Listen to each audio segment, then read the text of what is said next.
Bollywood silver screen प्रस्तुत करता है ब्रिज ऑफ स्पाइस। इस कहानी की शुरुआत न्यूयॉर्क सिटी से होती है वर्ष 1957 में, जहां हमें रुडोल्फ नामक एक व्यक्ति दिखाया जाता है जो एक उत्कृष्ट चित्रकार है।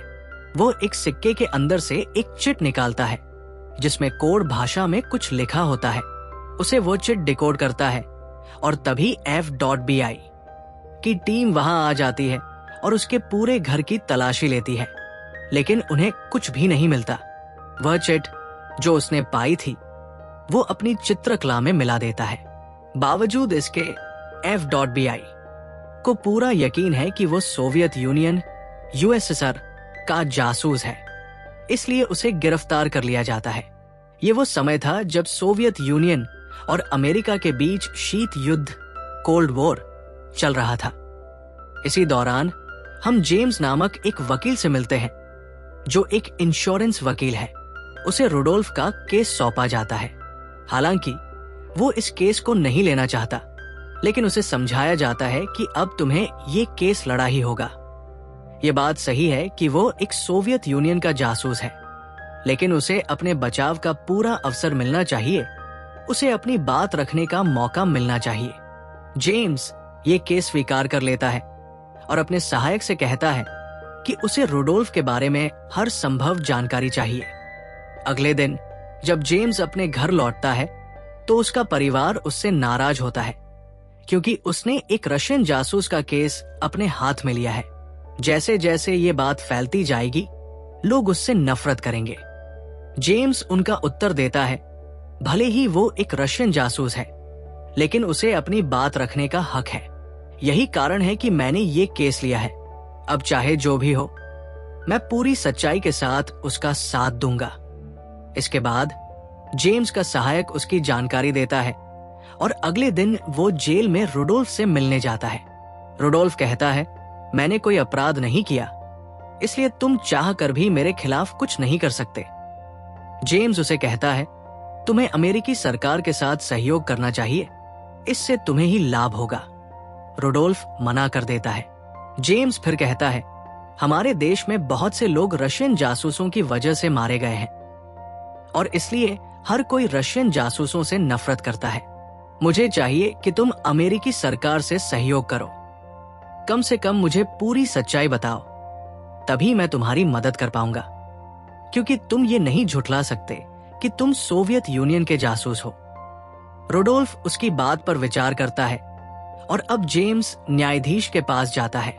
वो कहता है, मैं चाहता हूं कि रुडोल्फ के मामले में पूरी निष्पक्षता और न्याय हो। उसके ट्रायल में कोई भी पक्षपाती व्यवहार नहीं होना चाहिए। न्यायाधीश जवाब देता है, हम चाहते हुए भी ऐसा नहीं कर सकते। तुम्हें पता है कि अमेरिकियों को सोवियत यूनियन के जासूसों से कितनी नफरत है। इसके बाद जेम्स वहां से चला जाता है और तभी CIA का एक एजेंट हॉफमन उससे मिलता है। हॉफमन कहता है, तुम जो कुछ भी रुडोल्फ से जानते हो वो सारी जानकारी हमें दे दो। जेम्स साफ साफ मना कर देता है। वो कहता है, रुडोल्फ मेरा क्लाइंट है और जो कुछ भी उसने मुझे बताया है वो मेरे और उसके बीच का मामला है, वो मैं तुम्हें नहीं बता सकता। हॉफमन उसे धमकी देकर वहां से चला जाता है। अब जेम्स इस केस की पूरी जांच शुरू कर देता है। उसे ये पता चलता है कि जब रुडोल्फ के घर की तलाशी ली गई थी तो किसी भी पुलिस अधिकारी के पास कोई वैध सर्च वारंट नहीं था, जो कि अवैध था। अगले दिन वो कोर्ट जाता है, जहां पहले ही ये मान लिया गया था कि रुडोल्फ को दोषी ठहराया जाएगा और उसे मृत्युदंड दिया जाएगा। इस केस की जांच करने से किसी को कोई लाभ नहीं मिलने वाला था।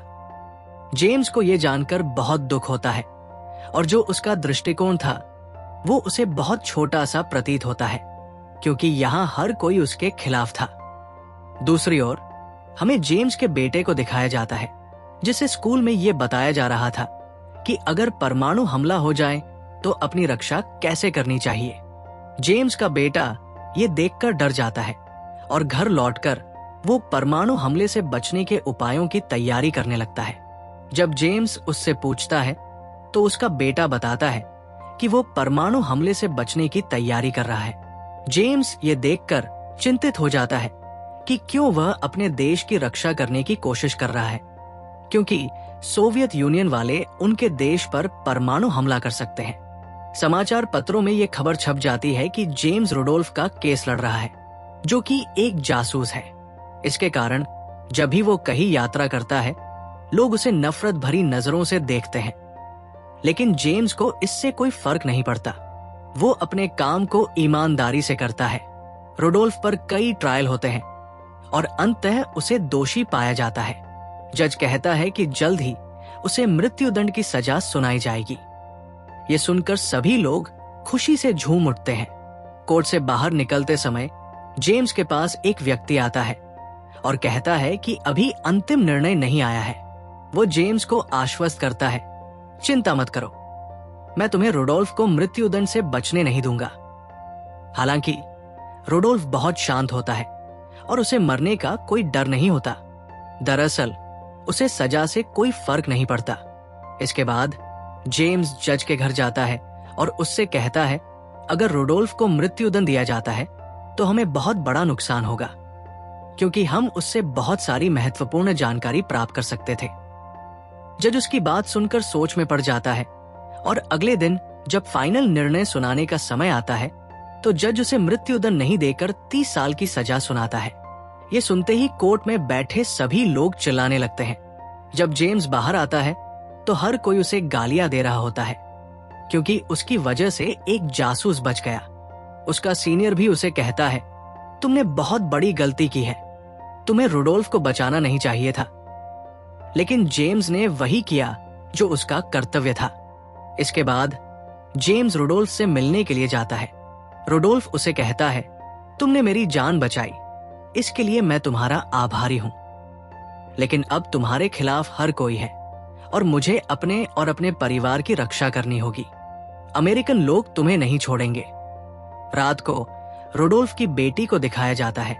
जब वो टीवी देख रही होती है तभी उनके घर पर गोलियां चलनी शुरू हो जाती है। सभी की किस्मत अच्छी होती है कि कोई भी गोली नहीं लगती। जेम्स भी बहुत डर जाता है और फिर पुलिस को बुलाता है और कहता है, मुझे सुरक्षा चाहिए। पुलिस अधिकारी कहता है, तुम्हारे साथ जो भी हो रहा है वो पूरी तरह से सही है, तुम देश के गद्दार हो। वहीं दूसरी ओर हमें CIA के एक अधिकारी को दिखाया जाता है जिसने कुछ पायलटों को तैयार किया है। यहाँ उसका विमान रशिया के ऊपर से उड़ता है, जिसके नीचे अत्यंत उच्च क्षमता वाले कैमरे लगे होते हैं। उसका उद्देश्य था रूस की जासूसी करना और वहां की तस्वीरें लेना। इस विमान को बहुत ऊंचाई पर उड़ाया जाना था ताकि रूस की सेना उसे देख न सके। निर्देश ये था कि यदि कभी उन्हें देख लिया गया तो पायलट को हर हाल में या तो वापस लौटना होगा या अपने विमान को नष्ट करना होगा। वो पायलट जब रूस के ऊपर से उड़ रहा होता है और तस्वीरें खींच रहा होता है, तभी एक मिसाइल उसके विमान से टकरा जाती है। वो अपने विमान को नष्ट करना चाहता है लेकिन ऐसा नहीं कर पाता, जिसके चलते उसे पैराशूट के जरिए रूस में उतरना पड़ता है और वहां की सेना उसे गिरफ्तार कर लेती है। ये खबर पूरे अमेरिका में फैल जाती है। इसी बीच जब जेम्स अपने फार्म पर अपनी कंपनी के दफ्तर में पहुंचता है तो उसे ये ज्ञात होता है कि उसे कंपनी से निकालने का निर्णय लिया जा चुका है, क्योंकि वहां के सभी लोग अब उसके विरोध में हैं। उसी समय जेम्स को रेडोल्फ की पत्नी का एक पत्र प्राप्त होता है जिसमें लिखा होता है, आपने मेरे पति की जान बचाई, इसके लिए मैं आपकी बहुत आभारी हूं। ये पत्र लेकर वो रेडोल्फ से मिलने जाता है। रेडोल्फ पत्र पढ़कर कहता है, ये पत्र मेरी पत्नी ने नहीं लिखा हो सकता। दूसरी ओर रूस में उस अमेरिकी पायलट को सजा सुना दी जाती है, 10 वर्षों की कारावास। अब जेम्स उस पत्र को लेकर, जो कथित रूप से रेडोल्फ की पत्नी ने ईस्ट जर्मनी से भेजा था, अपने वरिष्ठ अधिकारी के पास जाता है। उसका वरिष्ठ कहता है कि ये कोई सामान्य पत्र नहीं है, बल्कि ये एक संदेश है पूर्व बर्लिन से हमारे लिए। वो जेम्स को वहां जाने का आदेश देता है ताकि ये पता चल सके कि ये डील कौन करना चाहता है। चूंकि अमेरिका सरकार के अधिकारी सीधे वहां नहीं जा सकते क्योंकि उनकी जान को खतरा हो सकता है, इसलिए जेम्स इस कार्य के लिए स्वयं जाने को तैयार हो जाता है। उधर ईस्ट बर्लिन में एक अमेरिकी छात्र को दिखाया जाता है जो दीवार पार कर अपनी प्रेमिका से मिलने चला जाता है, लेकिन वहां सोवियत सुरक्षा बल उसे पकड़ लेते हैं। छात्र लाक कहता है कि वो सिर्फ एक विद्यार्थी है, लेकिन उसकी कोई सुनवाई नहीं होती और उसे गिरफ्तार कर लिया जाता है। उसी समय जेम्स बर्लिन पहुंचता है। उसे आदेश होता है कि किसी भी हालत में उसे अमेरिकी पायलट को वापस लाना होगा। जेम्स को यह भी ज्ञात होता है कि एक अमेरिकी छात्र भी पकड़ा गया है। जेम्स कहता है कि वो उस छात्र को भी छुड़ाना चाहता है, लेकिन CIA को उससे कोई लेना देना नहीं होता। वे सिर्फ अपने पायलट की वापसी चाहते हैं। एक रात होटल में रुकने के बाद जेम्स एक वकील वोगल से मिलने जाता है, जिसका नाम उस पत्र में लिखा था। जब वो रेडोल्फ की कथित परिवार से मिलता है तो वे सभी उसका धन्यवाद करते हैं, लेकिन जल्दी ही उसे एहसास हो जाता है कि ये असली परिवार नहीं है।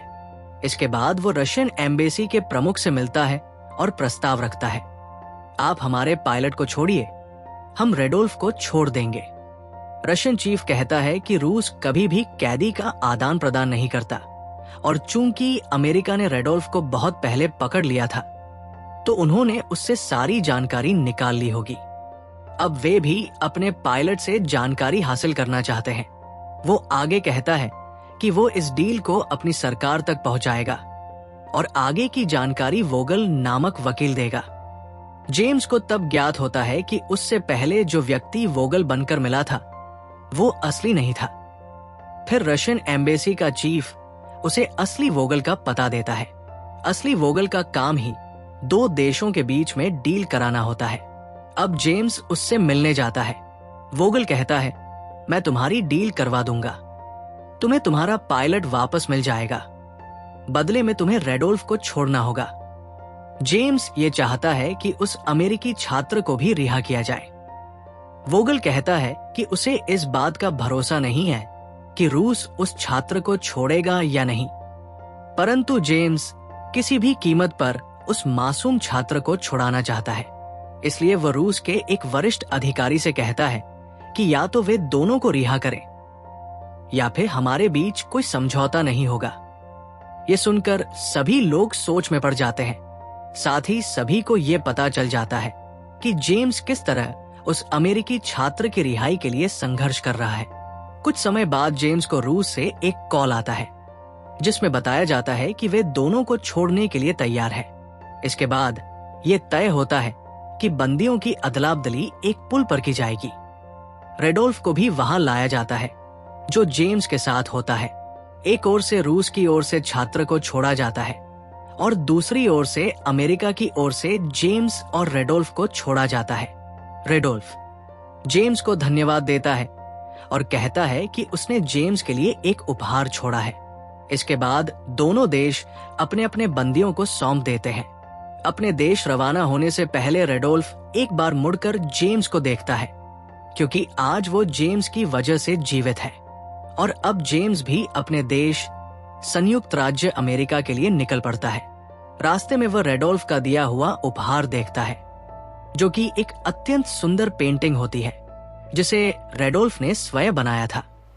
जब जेम्स अपने घर पहुंचता है तो देखता है कि टेलीविजन पर उसी की खबरें चल रही है।